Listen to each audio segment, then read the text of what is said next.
వస్తుంది. ఆ బస్ భవన్ మీద మాత్రమే హక్కులు ఉంటాయంటే తాము వేల కోట్ల రూపాయల నష్టపోతాం. కాబట్టి ఒకసారి ఇక్కడ వర్షం పడుతుంది, గొడుగు తీసుకునేటువంటి ప్రయత్నం చేసి మిగతాది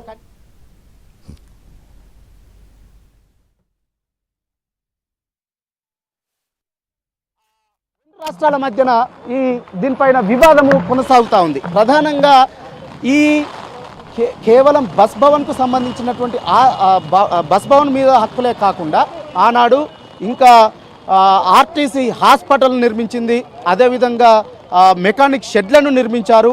సో ఆ భవనాల నిర్మాణానికి ఉమ్మడి రాష్ట్రంలో ఉన్నప్పుడు ఉమ్మడి నిధులనే ఖర్చు చేశారు.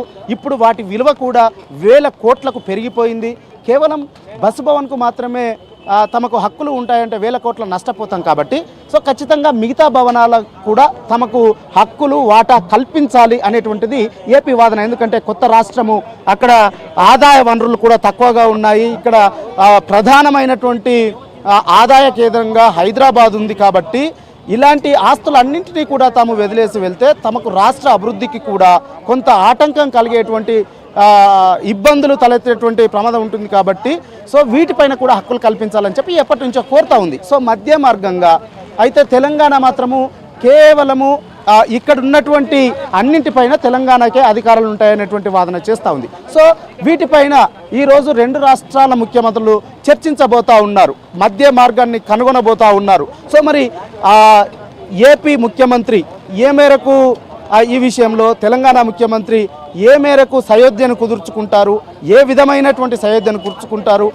ఏ మాత్రం దీనిపైన ఒక పరిష్కారం లభించేటువంటి ఆస్కారం ఉంటుంది అనేటువంటిది కూడా ఒక ఆసక్తిగా మారింది. ఇక మరొక వైపు నీటి పంపిణీకి సంబంధించి నదీ జలాల నీటి పంపిణీ ప్రాజెక్టుల విషయంలో కూడా రెండు రాష్ట్రాల మధ్యన ఒక వివాదము కొనసాగుతూ ఉంది.